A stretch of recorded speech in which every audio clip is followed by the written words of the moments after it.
Programa APASM na TV. Apoio Cultural. Walter Beltrame, Materiais de Construção.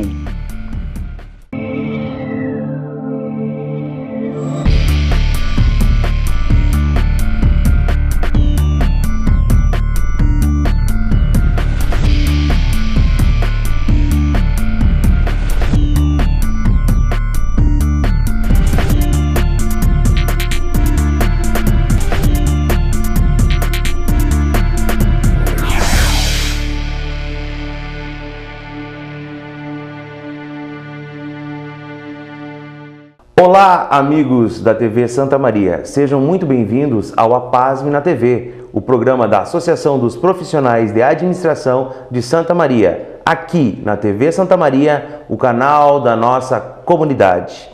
E como vocês já sabem, Walter Beltrame, esse é o nome em materiais de construção.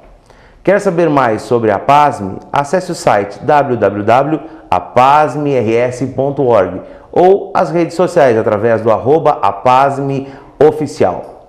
Então hoje nós temos um tema extremamente interessante e para tratar disso a gente vai trazer um especialista no assunto. Nós estamos falando hoje sobre ética, biopolítica e barbárie. Não só a barbárie que a gente conhece de barbáries, mas a barbárie interna. Para tanto, estamos aqui hoje com o professor Amarildo Trevisan, da Universidade Federal de Santa Maria. Muito obrigado pela sua presença, viu, professor? Eu que agradeço, Evandro. É uma satisfação estar aqui com você. Então, hoje nós estamos aqui com o professor Amarildo para tratar um tema muito atual. Ele está em todas as manchetes, é uma tensão que existe hoje no país. Então, a gente vai começar a falar com o professor sobre essa barbárie, sobre essa não aceitação das opiniões, esse confronto que a gente está tendo hoje na nossa sociedade. Muito obrigado, viu, professor? O que o senhor acha desse assunto? Então, Evandro, é uma satisfação estar aqui mais uma vez, nesse programa. Sei da importância, desse trabalho junto à comunidade, a importância de divulgar as ideias, a cultura e de incentivar a reflexão, principalmente com a fundamentação filosófica, que é o campo que eu trabalho, e também as suas repercussões para a educação, porque na minha inserção, principalmente na pós-graduação, é no campo da filosofia da educação, que reflete sobre as teorias da educação, e, portanto, há uma preocupação muito forte com esse tema que você está colocando.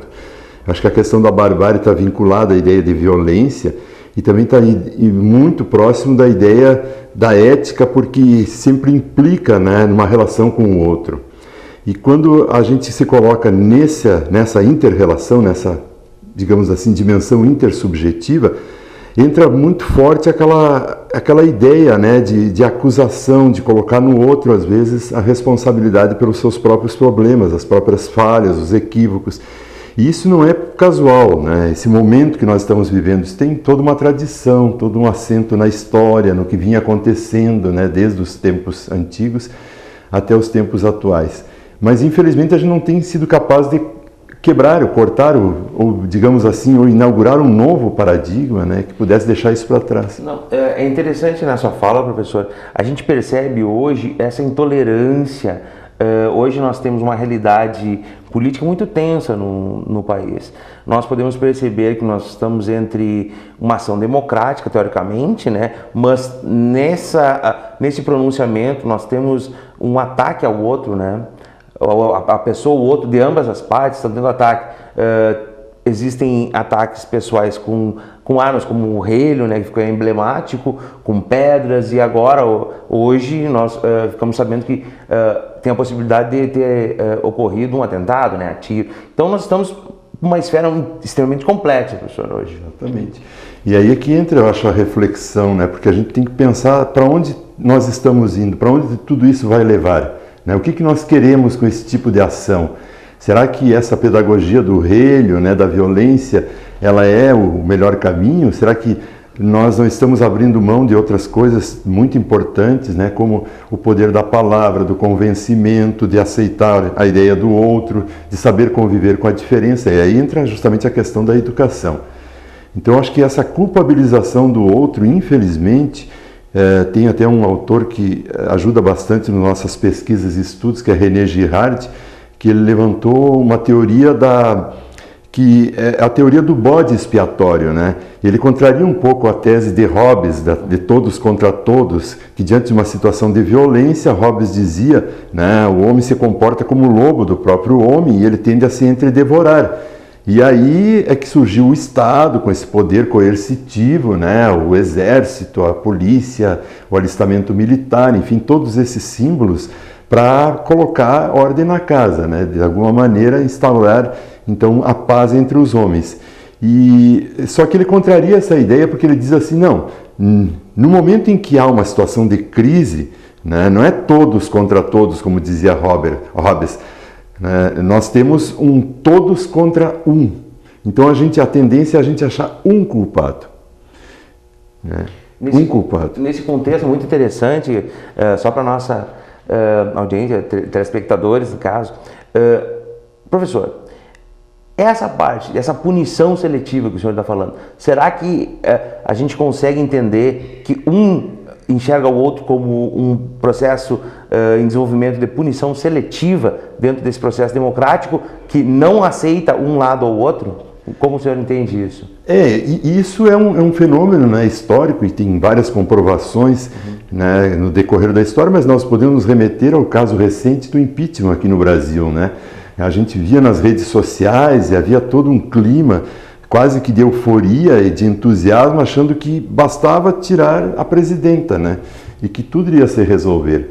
E na verdade muitas coisas até se agravaram depois disso. Mas o René Girard ele lança a mão de dados históricos, vai mostrando inclusive a própria simbologia da morte de Jesus. Jesus também foi considerado, né? Tanto é que a Bíblia diz claramente, ele era o cordeiro imolado, ele foi imolado, né, para poder justamente servir de bode expiatório para expiar o que? As nossas culpas, e aí a humanidade se redimiria. E não foi também o que aconteceu, né? A humanidade continuou bárbara e tudo mais. Agora, eu acho que essa questão da barbárie, é interessante a gente pautar também, Evandro, que historicamente se teve sempre essa compreensão, mais ou menos assim por alto, né, de maneira genérica, de que a culpabilização sempre de uma situação de crise, de violência, era em função do outro. Tanto é que algumas cidades, especialmente na Idade Média, elas colocavam muros, né? Elas eram sitiadas por muros porque o bárbaro era aquele que vivia fora, né, dos muros. E, portanto, o bárbaro era o outro, não estava entre nós. E também no mundo grego isso era muito claro, até na literatura sempre se tinha muito presente isso, mesmo na filosofia, de que os bárbaros que não conviviam na cidade, não tinham aquela cidadania toda, né? Não tinham aqueles costumes mais refinados, etc, etc. Então o bárbaro era o que estava fora. Mas depois, com o transcorrer dos tempos e também depois com a questão da Segunda Guerra Mundial, especialmente, com os campos de concentração, né, que houveram em torno de 15 mil campos de concentração espalhados pela Europa toda, e muitos que eram campos, alguns eram de campos de trabalhos forçados, né, e outros eram de extermínio. E diante, né, dos horrores que se percebeu, né, e pessoas que às vezes até com um certo grau de cultura envolvido naquilo tudo, cientistas, etc, etc, trabalhando para esse projeto, né, e se colocando inclusive a ciência e a tecnologia a serviço da extinção do homem, é que começou a se perceber que existe uma barbárie mais profunda do que essa, que é a barbárie interior. E ela habita a todos nós. Então, nós estamos diante de um novo contexto. Só que eu acho que a medicina, entre aspas, que se está se utilizando, né, vídeo a própria intervenção no Rio de Janeiro, né, esse uso da força ostensiva, isso não é privilégio do Brasil, tem vários países que estão sob esse regime de coerção muito forte, ainda deve o quê? Né, a uma compreensão antiga dessas questões. É uma questão muito interessante para a gente conversar hoje, a barbárie interior, né? Então, pelo que é entendido pela sua fala, professor, a barbárie está dentro. Está na gente aqui. Exatamente. Que é o que Freud teria chamado reprimido, né? Aquilo que volta, que é colocado como um interdito pela sociedade, mas ele volta com uma violência. E aí ele procura sempre o bode expiatório, né? Ele procura atingir o outro, porque daí, em função disso, ele alivia a sua culpa e a sua responsabilidade. E aí também com isso ele deixa de fazer essa autorreflexão para melhorar as suas ações, para tentar transcender isso, né, em si. E isso, professor, eu lhe pergunto que com essa barbárie, com essa ação, ela pode trazer também uma crise interna, porque o que a gente vê é que se a crise está dentro da gente, a gente pode ter até um problema em relação à nossa estima e nosso reconhecimento próprio. A gente pode estar trabalhando nesse processo, eu acho, como uma via de mão única, sem conseguir conversar com o outro, sem conseguir entender essa construção de cidadania, de democracia. Exatamente. E nesse aspecto que você está colocando, muito importante, Evandro, eu vejo que é um papel muito sério aí, deverasmente importante, dos meios de comunicação de massa, né? A televisão, o rádio, a internet. Por isso que é importante programas como esses que você produz e trabalha com a paz, porque ajuda no esclarecimento, né? E na compreensão mais alargada desses processos. Porque o que está acontecendo? Nós estamos muito submissos no Brasil. Basta você sair um tempo fora do Brasil para você perceber o quanto nós somos manipulados e dominados pelos meios de comunicação.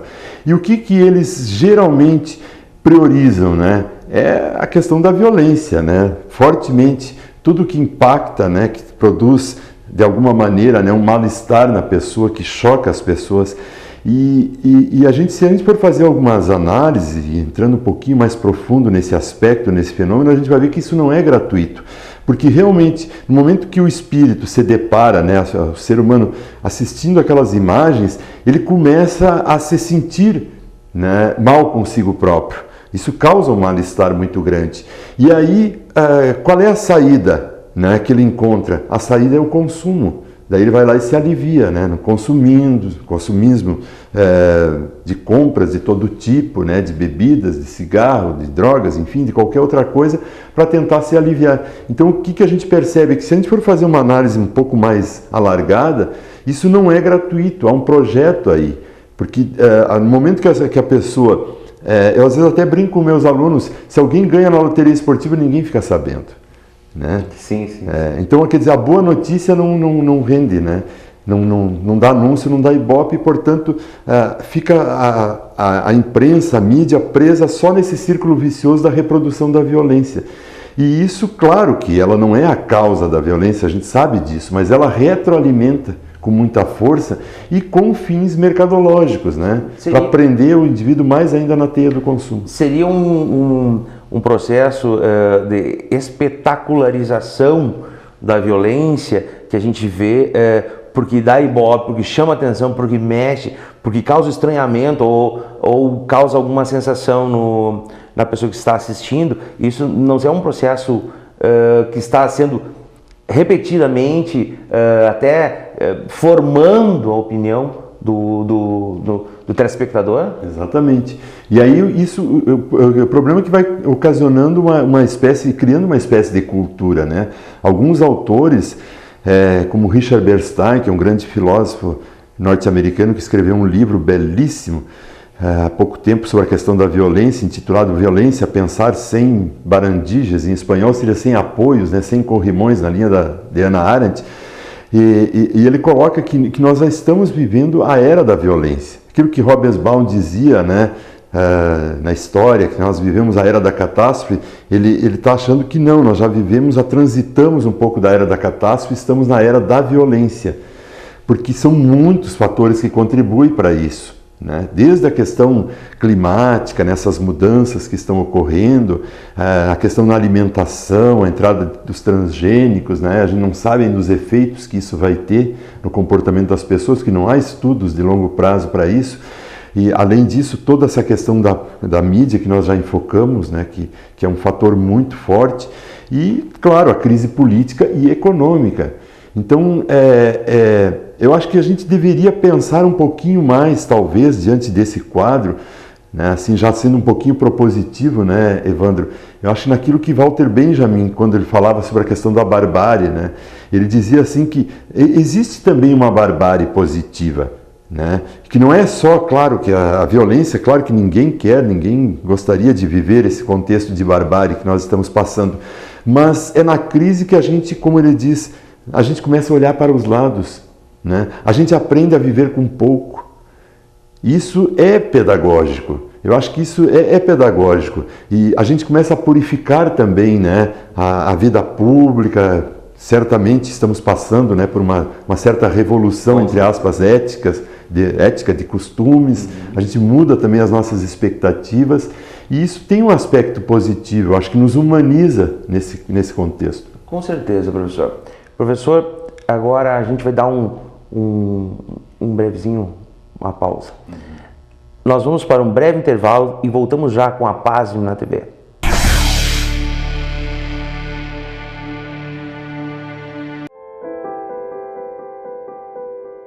Na vida, você tem muitas escolhas.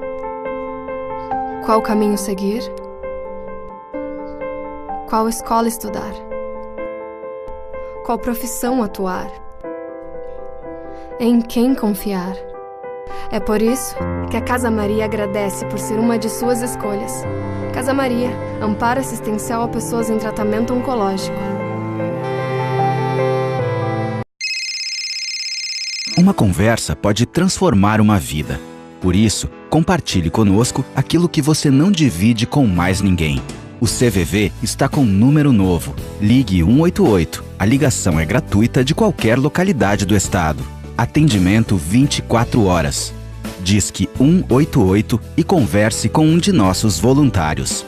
CVV, Centro de Valorização da Vida. A linha que faz você seguir em frente. Estamos de volta com a Apasme na TV, o programa da Associação dos Profissionais de Administração de Santa Maria, aqui na TV Santa Maria, o canal da nossa comunidade. E como vocês já sabem, Walter Beltrame, esse é o nome em materiais de construção. Estamos então dando prosseguimento ao nosso assunto de hoje, ética, biopolítica e barbárie, com o professor Amarildo Trevisan. Professor Amarildo, o senhor trabalha há muito tempo com a produção acadêmica, o senhor é pesquisador CNPq, tem várias publicações. Eu gostaria que o senhor falasse um pouquinho das suas publicações. A gente pode começar com o seu último livro, né, sobre a ética biopolítica, que o senhor trouxe aqui para nos mostrar, e a gente podia fazer algumas relações com o que está acontecendo hoje na nossa sociedade, porque é um tema atual e é um tema que é muito caro para a gente em um ano eleitoral, né? Com certeza, Evandro. Nós temos aqui esse livro que surgiu a partir de um evento que nós criamos na universidade, que é o SENAF, Seminário Nacional de Filosofia e Educação Confluências, e que na sua 5ª edição, que ocorreu em novembro de 2016, nós trouxemos alguns grandes pensadores, tanto aqui do Brasil, ligados às universidades, quanto de fora do Brasil, para discutir justamente esse tema, ética, biopolítica e barbárie, na perspectiva da filosofia e educação. E foi muito interessante os debates, e aí depois nós reunimos os textos, eu também inclusive tenho um artigo aqui, e nesse evento a gente também aproveitou para fazer o lançamento desse livro, que foi o último livro solo, porque eu tenho produções, né, com colegas, com grupos de pesquisa, né, como é o caso aqui, resultado de eventos, e tem também a minha produção solo. Então eu queria mostrar aqui o reconhecimento do outro, teorias filosóficas e formação docente, que já vinha refletindo um pouco nessa linha, né, da ideia pedagógica, né, de perceber o outro não como um bode expiatório, como alguém que é depositário das minhas frustrações, né, eventualmente, não, mas como alguém que me engrandece, né, como alguém que participa da minha construção do eu, porque não há um eu sem o outro. Nós não podemos, né, como se diz às vezes na gíria, até brincando, né, a gente nasce pelas mãos dos outros e morre pelas mãos dos outros. Então não há essa autonomia da consciência que Descartes imaginou, ela não é tão autônoma assim, ela depende da inter-relação com os outros. E a gente tem algumas outras produções que nós já vínhamos trabalhando. Há mais tempo atrás, eu escrevi esse livro, que saiu pela editora da Unijuí, Pedagogia das Imagens Culturais, da formação cultural à formação da opinião pública. Nesse período nós trabalhávamos bastante no nosso grupo com imagens, né, com a questão toda da mídia, aquilo que nós falamos antes, a questão da estética, e também com a questão da formação de professores, a gente também trabalhou com imagens, e aqui tem bem na capa já o Terapia de Atlas, Atlas, um mito grego que ficou encarregado de levar o mundo nas costas, pedagogia e formação docente na pós-modernidade. E a gente procurou também entender um pouco, né, da situação da educação, dos processos pedagógicos, como eles estão pesando sobre os ombros do educador também. Isso não deixa de ser uma barbárie, né? Inclusive, há um pensador que diz que entre as formas de violência que existem na educação, o não reconhecimento do professor é uma forma de barbárie. Professor, devido à sua produção, ela está focada no sujeito, né? Dá para entender um processo democrático sem existir esses valores, dessa virtude, desse reconhecimento no outro? Existe uma possibilidade de ser criada a democracia assim? Exatamente. Por isso que isso também vários pensadores apontaram, como o caso de John Dewey, né, que é o pai do pragmatismo norte-americano, que não há como você, e aqui no Brasil Anísio Teixeira, né, não poderíamos deixar de esquecer, um grande educador, que também mais ou menos pensava nessa linha, que há uma necessidade premente de uma educação para a vida democrática. E agora, mais recentemente, saiu um livro de uma pensadora norte-americana chamada Martha Nussbaum, intitulado Sem Fins Lucrativos, por que a democracia precisa das humanidades? É uma interrogação.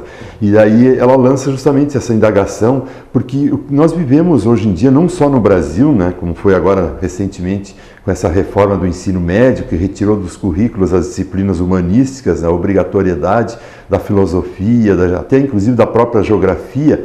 Ontem mesmo teve uma sessão solene na Assembleia Legislativa, com os deputados, inclusive alguns professores aqui da universidade estiveram presentes, para tentar manter a língua espanhola. Né? Veja que absurdo, nós vivemos aqui em limite com 10 países latino-americanos, né? Na América do Sul. Também. Exatamente. Nos tratados, nós ficamos nas mãos portuguesas, nas mãos espanholas, e assim nós ficamos, né? É um processo complicado. É complicadíssimo. A gente volta de novo a ser colônia, né? Bem isso, esse neocolonialismo. E aí a gente deixa de estudar o espanhol, né? Que poderia nos facilitar todas essas relações no Mercosul e tudo, para de novo voltar a concentrar o estudo no inglês, que é a língua do mercado, né? Então a gente vê que todas essas mudanças, não só na política, mas também na educação, elas estão realinhando o país, né, em linha direta com os Estados Unidos. E a gente deixa de interagir de maneira mais ampla. Isso também, na minha opinião, é uma falta de democracia. Então, por isso que há necessidade de nós batermos firme nessa tecla, na ideia de que as humanidades, elas têm que estar presentes no currículo, porque elas fortalecem o quê, né? Qual é o sentido das humanidades estarem presentes na educação e nos processos mais amplos? Em todos os cursos ela deveria estar presente, porque ela nos habilita a saber dialogar, a saber aceitar a diferença, né? Conversar com outros, saber ouvir também, que é uma queixa muito grande nas escolas, que as novas gerações não estão sabendo ouvir, né? Todo mundo quer falar, mas poucos querem ouvir, se colocar na escuta do outro. Então, essas habilidades são fundamentais para a vida democrática. Por isso que a gente acaba, né, pagando um preço altíssimo. Hoje mesmo o Temer acabou de decretar que essa intervenção no Rio de Janeiro vai custar os cofres para os nossos impostos, né, para aquilo que nós pagamos diariamente, a todo instante, 1 bilhão e 200 milhões de reais. Então, quer dizer, se esse dinheiro pudesse estar livre para ser investido na educação, na saúde, quantas coisas a gente não poderia ter de benefício? Mas não, vai para a repressão, né? A repressão é, na minha opinião, o atestado de óbito da democracia. Porque quando a gente precisa reprimir o outro para conseguir viver em paz, ter um mínimo de tranquilidade, é sinal de que alguma coisa está muito mal. Mas é muito interessante esse posicionamento teórico, professor, que a gente consegue entender numa nova perspectiva o outro como um processo necessário à democracia. Né? E eu penso, vamos começar já que nós estamos falando em formação. O senhor tem uma produção grande em formação, né? Formação docente, num aspecto emancipatório. Professor, nós estamos falando em investimento de 1 bilhão e 200 milhões. Esse dinheiro, ele é destinado à educação, mas uma organização de educação de fato, ele com certeza traria frutos mais reais para dentro da sociedade. A minha pergunta para o senhor é assim: formação, investimento em formação, possibilitaria um processo democrático no Brasil, que hoje a gente vê que existem falta de amadurecimento nas pessoas e na própria instituição brasileira em relação às escolhas? Com certeza. Eu acho que esse é o problema, né? Por isso que a gente precisaria ir mais fundo nessas mudanças, em pensar as questões um pouco a médio e longo prazo, porque o investimento na educação é fundamental nesses processos, para mexer nessas questões, né, mais profundas, nas estruturas mais profundas da sociedade.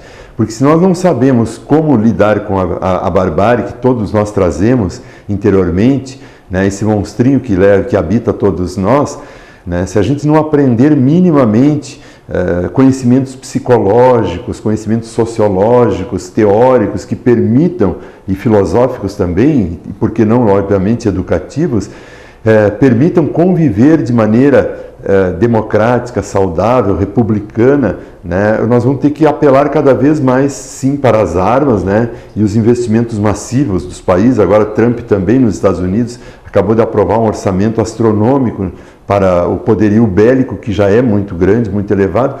Então, quer dizer, para que todo esse investimento, né? Quando na verdade a gente sabe que os problemas seriam bem mais, talvez, fáceis de ser equacionados se esse investimento fosse direcionado para a formação de um ser humano melhor. A formação, né, professor? Professor, a gente sabe que lá no mundo grego o mito era para explicar uma história talvez não tão possível a racionalização naquele momento. Hoje nós temos no Brasil a possibilidade da criação de mitos, não só na área política, mas em toda a área jurídico, na área do esporte. Nós temos essa tendência a acreditar nos mitos. E isso parece um perigo para a democracia. Eu gostaria que o senhor falasse um pouco dessa mitificação do herói esportivo, do herói do judiciário, do herói do político. O que esse mito é na formação do povo brasileiro? Então, isso é um problema, né, universal. E quando os gregos se depararam, né, mais especificamente, como você bem colocou, com essa questão do mito, eles acabaram, obviamente, vivenciando isso no seu processo cultural, mas depois eles também passaram adiante, né, eles foram adiante. Então, a primeira grande elaboração dos mitos foi a própria ideia de arte, através das tragédias. Tanto é que no coração das tragédias está contido o mito. E depois, na minha opinião, a segunda grande elaboração que eles propuseram, né, porque a tragédia ela foi importante, mas ela não deu conta de muitos problemas, até porque ela deixava em aberto certas questões, né, com a relação amor e ódio, violência e paz, né, tudo era ficado dentro de forças equidistantes e equilibradas. Mas num segundo momento, então, surgiu a discussão então, da filosofia e, portanto, da razão, porque o mito, lá na sua origem, ele exerce esse atrativo muito forte sobre a cultura grega e sobre todas as culturas, porque ele, vamos dizer assim, ele alude, né, ele indica, ele aponta para a questão das enormidades. E nós, seres humanos, como nós somos frágeis, né, nós somos incompletos, né, seres inacabados, como já dizia Paulo Freire, nós queremos a perfeição, nós buscamos a perfeição, nós nos miramos muitas vezes, né, nas enormidades. E o grande problema do mito, né, que ele traz à tona, no sentido assim positivo, é essa reflexão sobre as enormidades, né? Tanto é que, por exemplo, no mito de Atlas, ele fica encarregado de levar o mundo nas costas, o que é uma enormidade, né? Não tem como, mesmo ele sendo um ser gigantesco, ele não conseguiria fazer aquilo. Então, os gregos eles vão refletindo muito sobre isso e vão oferecendo algumas perspectivas, né, para que nós possamos superar esse tipo de situação.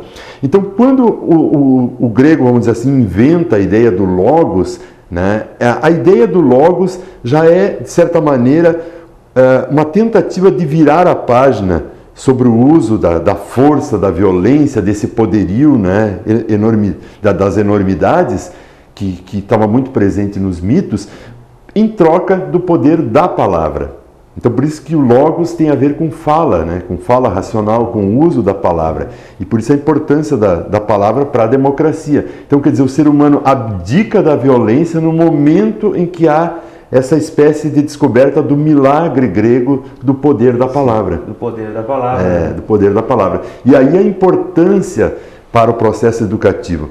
Eu tive visitando um museu na Espanha, no período do pós-doutorado, 2014, 2015, em Huelva, que já foi visitado por 167 países.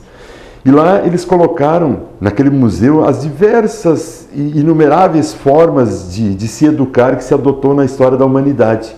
Foi um trabalho muito bacana, um trabalho artesanal dos professores, do coordenador do museu, recolhendo todo aquele material que tinha cartilhas, tinha também a palmatória que se usava, né? As diversas formas até, inclusive, de sacrifício para poder ensinar. Mas o que me chamou muito a atenção foi logo na entrada que diziam assim, dizia uma frase mais ou menos assim, foram utilizados durante o percurso da história da humanidade muitas formas de ensinar, né?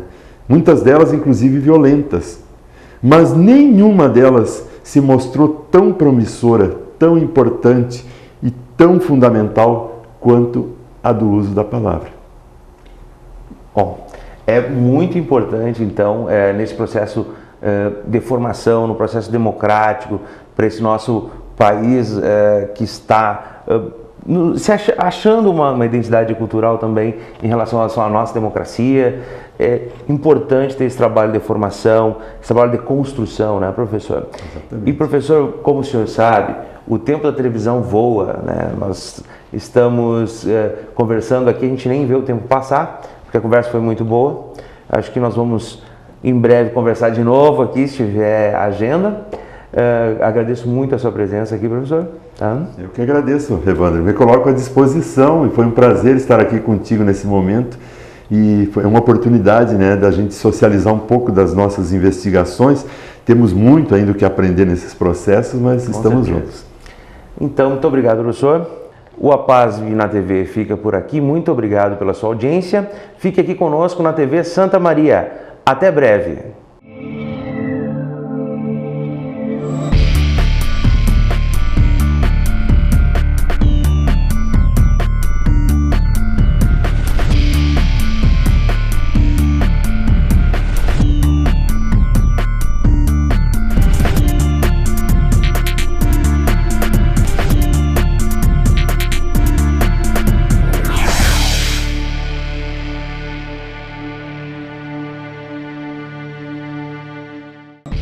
Programa APASB na TV.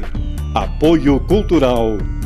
Walter Beltrame Materiais de Construção.